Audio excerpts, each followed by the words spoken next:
इस वक्त की बड़ी खबर आपको बता दें, नहीं रहे गोवा के सीएम मनोहर पर्रिकर।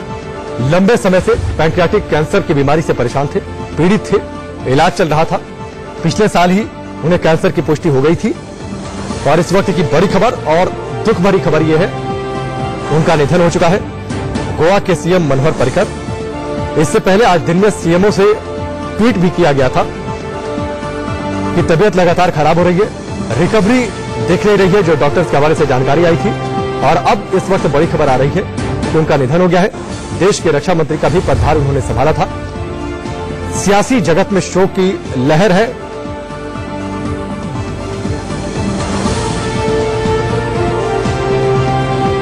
तो इस वक्त की बड़ी खबर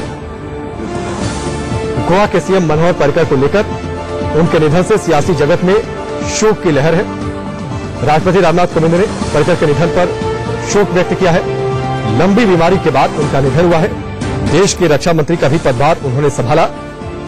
तबियत काफी खराब चल रही थी, अमेरिका गए थे इलाज के लिए। मुंबई के लीलावती हॉस्पिटल में भी उनको एडमिट किया गया था। दिल्ली के एम्स हॉस्पिटल में भी एडमिट थे। 15 फरवरी को मुंबई के लीलावती अस्पताल के लिए भर्ती किया गया था। इसके बाद 22 फरवरी को उन्हें छुट्टी दी गई थी।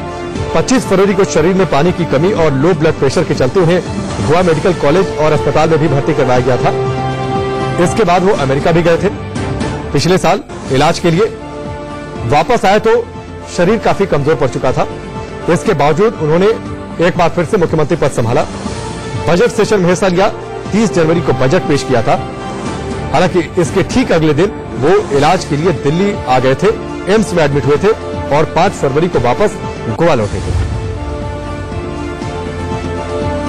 कुछ तस्वीरें जो उनकी पिछले कुछ समय में हाल फिलहाल में आई है, वो तस्वीरें चिंता बढ़ाने वाली थी, क्योंकि लगातार वो चिकित्सकीय जो मेडिकल इक्विपमेंट्स हैं उनसे वो लैस दिखाई दिए थे। नासोगैस्ट्रिक ट्यूब उनके चेहरे पर लगी हुई थी, जिससे सांस लेने में उन्हें तकलीफ ना हो। इस वक्त की बड़ी खबर, मनोहर पर्रिकर का निधन। 13 दिसंबर 1955 को उनका जन्म हुआ था। आईआईटी मुंबई से उन्होंने ग्रेजुएट किया था। एक ऐसे नेता जो अपने सादगी के लिए जाने जाते थे, एक ऐसे नेता जो अपने शांत स्वभाव के लिए जाने जाते थे। अपने शांत स्वभाव से ही विरोधियों को जवाब भी देते थे। एक अलग अंदाज था, एक अलग उनकी अपनी शैली थी और ये उनका व्यक्तित्व था कि जब कांग्रेस के अध्यक्ष राहुल गांधी गोवा के दौरे पर थे, हालांकि उनका व्यक्तिगत दौरा था, छुट्टियों पर थे, इसके बावजूद सीएमओ गए थे, उनसे मुलाकात की थी गोवा के सीएम मनोहर पर्रिकर से, उनका हालचाल लिया था और जल्द स्वस्थ हो इस बात को लेकर कामना भी की थी। लेकिन फिलहाल जो दुआएं थी, उन दुआओं पर वक्त भारी पड़ा है और वक्त बुरा है। लंबी बीमारी के बाद गोवा के सीएम मनोहर पर्रिकर का निधन।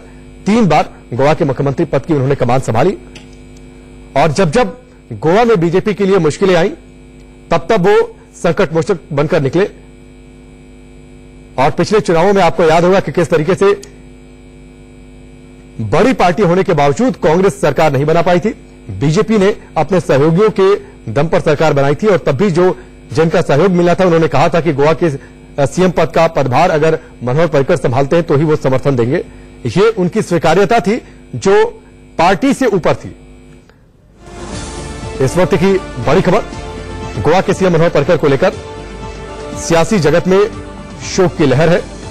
गोवा के सीएम मनोहर पर्रिकर के निधन के बाद अब से थोड़ी देर पहले ये खबर आई है उनके निधन को लेकर। हालत लगातार खराब थी और खराब होती जा रही थी। अभिषेक हमारे साथ जुड़ चुके हैं।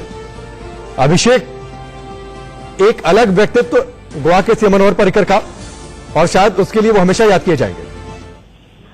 बिल्कुल, देखिए जाहिर सी बात है, देखिए जिस तरीके से मनोहर पर्रिकर का जो व्यक्तित्व रहा है, जिस तरीके से गोवा में हर घर घर में वो जाने जाते रहे हैं और उनके लिए सादगी के लिए हर कोई उनके बारे में करता था कि इतने सादगी हुआ करते थे, इतने विचार के और इतने सीएम रहे। आपको बता दूं कि वो दौर मुझे याद है जब मैं खुद गोवा में कवरेज कर रहा था, तो वो कहीं पैदल चल पड़ते थे, यानी कोई सिक्योरिटी की जरूरत नहीं पड़ती थी। कई बार कहीं उनके बारे में ये भी कहा गया है कि वो रिक्शा हो या फिर साइकिल से हो, कहीं भी चले जाते थे। यानी हर घर की प्रसिद्ध और प्रचलित जो लोगों के लिए मन करने वाले जो एक मुख्यमंत्री और नेता तौर पर आज के दौर में कम देखने को मिलता है, वो जरूर उसमें नाम मनोहर पर्रिकर का आता है। मनोहर पर्रिकर की जिस तरीके से पिछले करीबन 1 साल से लगातार जो कैंसर से लगातार वो जूझ रहे थे, तो का इलाज चला, मुंबई में इलाज के बाद लीलावती के जो डॉक्टर उनका इलाज कर रहे थे वह भी इस वक्त उनके घर पर मौजूद थे। स्पेशली उनको बुलाया गया ताकि उनका ट्रीटमेंट अच्छे से कर सके, लेकिन 5 डॉक्टरों की टीम आज उनके घर पर मौजूद थी ताकि उनकी अच्छे स्वास्थ्य उनका वह शायद डॉक्टर उनको बचाने में कामयाब नहीं रह पाए। आखिरकार उन्होंने अपनी जिंदगी से नाता नहीं रहे। लेकिन जिस तरीके से मनोहर पर्रिकर के बारे में लगातार देखिए, उनकी जो एक आपने देखा होगा जब एक उरी फिल्म आई उस दौरान उन्होंने हाउस द जोश का जो बड़ा नारा था और किस बीमारी में भी और बीमार भी थे, लेकिन उन्होंने हाउस द जोश का सबके सामने नारा लगाया था और खुद उन्होंने हाउस द जोश का खूब जोर से कह सकते हैं कि उनकी जो सादगी और उनका जो जोश था जो देखा जा रहा था वह अपने आप में वास्तव में काबिल तारीफ हुआ करता है। और लेकिन अब हमारे बीच नहीं रहे, एक अच्छे नेता के तौर पर हमेशा जाने जाते हैं। और आज दिन से अभिषेक जो जानकारी आ रही थी छन कर, जो दिन से लगातार पहले डिप्टी स्पीकर माइकल लोबो हैं, उन्होंने कहा था कि ठीक होने के चांस बिल्कुल नजर नहीं आ रहे हैं। लगातार जो डॉक्टर से जो रिपोर्ट आ रही है रिकवरी की कोई गुंजाइश दिख नहीं रही है। तब से लगातार इस बात की शंका बढ़ने लगी थी कि शाम होते होते या फिर देर शाम तक कोई बुरी खबर ना आ जाए, और वही बुरी खबर हुई। आपातकालीन आज एक बैठक भी बुलाई गई थी, डॉक्टर लगातार उनकी सेहत पर नजर भी बनाए हुए थे। बिल्कुल ऐसा बताया राकेश के करीबन 5 डॉक्टर, वहां 1-2 डॉक्टर नहीं, गोवा के डॉक्टर, तो उसके बाद लीलावती, मुंबई की लीलावती अस्पताल के डॉक्टर यहाँ पर गोवा में मौजूद, उनके घर पर मौजूद रहे। घर पे ही उनका इलाज चल रहा था क्योंकि सबको पता चल गया था की वजह से वह परेशान और उसकी कहीं न कहीं उनको इलाज अच्छा चल रहा था। विदेश भी गए उनका इलाज कराने के लिए, लेकिन आखिरकार कह सकते हैं कि उनकी जो तमाम साथ नहीं दिया और लोगों को दुआएं लगातार उनके साथ थी, हो चुके थे, 400 साल अर्पण किया था और अब वह हमारे नहीं रहे। सबसे देखिए जिस तरीके से वो साथी जब वो रक्षा मंत्री भी रहे देश के, उस दौरान भी उन्होंने कई सारे अच्छे काम किए, उनसे मिलना जुलना, मतलब एक उनके बारे में कहा जाए तो जो एक सीएम या फिर बड़े नेता के पद पर या फिर डिफेंस मिनिस्टर के होते हुए भी उन्होंने यह कभी नहीं दिखाने की कोशिश किया कि मेरे पास मंत्रालय है तो हम लोगों के बीच में जाएंगे, लोगों से नहीं मिलेंगे।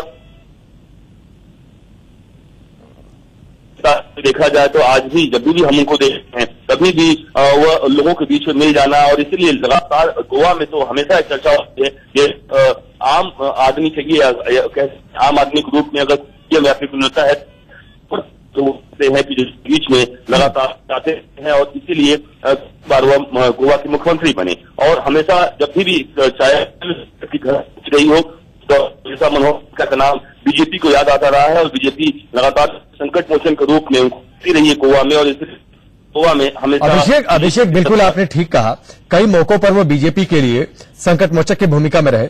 इस पर हम आगे चर्चा करेंगे, बातचीत करेंगे। लेकिन फिलहाल जो हाल फिलहाल में पिछले कुछ समय में जो तस्वीरें आई थी, चाहे वो विधानसभा जाते वक्त की तस्वीरें, उन्होंने बजट पेश किया था, मुश्किल स्थिति में खड़े होने की स्थिति में बहुत हद तक नहीं थे, फिर भी उन्होंने जिस तरीके से आपने जिक्र किया हाउस द जोश का नारा भी उन्होंने लगाया था।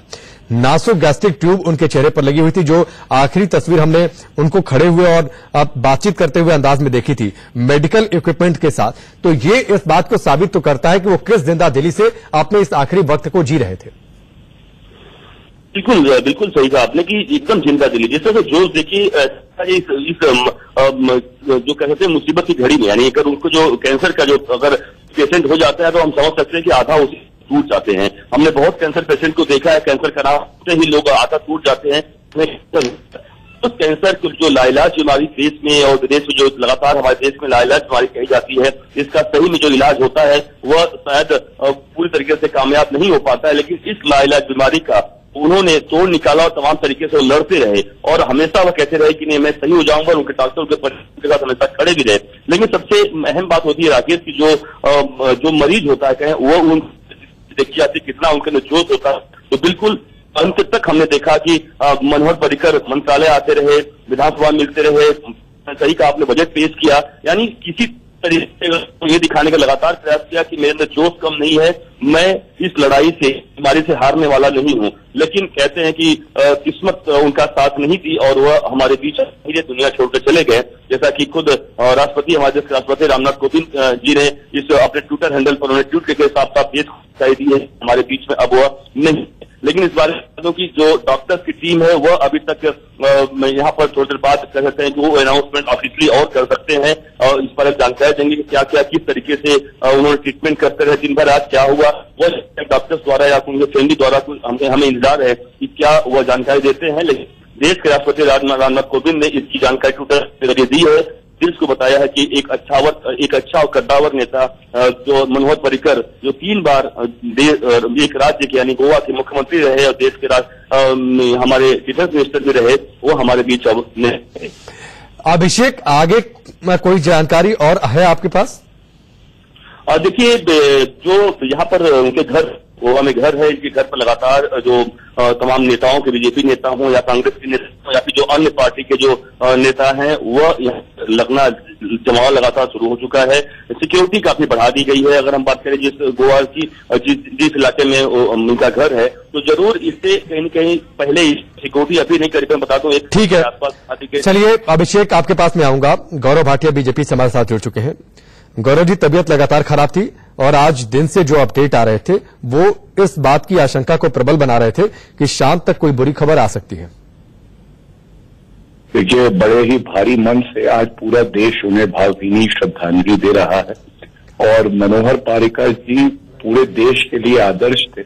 बहुत ही सरल व्यक्तित्व के व्यक्ति थे एवं जो उन्होंने बीमार होने के बावजूद देश के लिए सेवा करने का जो भाव उनमें था, मैं समझता हूं बहुत कम नेताओं में होता है और उनको पूरा देश आज भावभीनी श्रद्धांजलि दे रहा है। और जो उन्होंने हमारे देश के लिए किया है, मैं समझता हूं कि वो आसान नहीं है कि कोई कर सके। और उनकी जो एक सरलता थी, हम लोगों को बताया कि हमने देखा भी था कि वो मुख्यमंत्री के तौर पे भी स्कूटर पे बैठ के और जो है चले जाते थे मार्केट में। और जिस तरह से उन्होंने रक्षा मंत्री के तौर पे देश की सेवा करी, गोवा के मुख्यमंत्री के तौर पे करी, वो एक मिसाल है हर नागरिक के लिए। और हमारी यादों में, हमारे दिल में सदैव मनोहर पर्रिकर जी अपनी छाप छोड़ के गए। गौरव भाटिया, कोई एक बात जो आप उनके बारे में जिक्र करना चाहें, दर्शकों के बारे में बताएं, आपसे पहली मुलाकात या उनके साथ रहा हुआ कोई पल? देखिए, मैं उनसे जब भी मिला तो मुझे दिखाई दिया कि एक नेता से ज्यादा वो एक अच्छे इंसान थे और बहुत ही मृदुभाषी, बहुत स्नेह से बात करना। और एक नागरिक के तौर पे एक तस्वीर मेरे सामने बार बार आ रही है जब ये दुखद समाचार आया है कि जब उनका स्वास्थ्य नहीं भी ठीक था तो उनके पाइप लगी हुई थी, उनका इलाज चल रहा था, बट अपनी मुख्यमंत्री की जो जिम्मेदारी है उसका निर्वहन वो पूरी मेहनत से, पूरी कर्तव्य परायणता से कर रहे थे। और उनकी ईमानदारी की मिसाल दी जाती है, उनकी मेहनत की मिसाल दी जाती है और ये सीख को जो है पूरे देश के लिए छोड़ के गए। ठीक है गौरव, हमसे जुड़ने के लिए बहुत बहुत शुक्रिया आपका। तो इस वक्त की बड़ी खबर और बुरी खबर ये है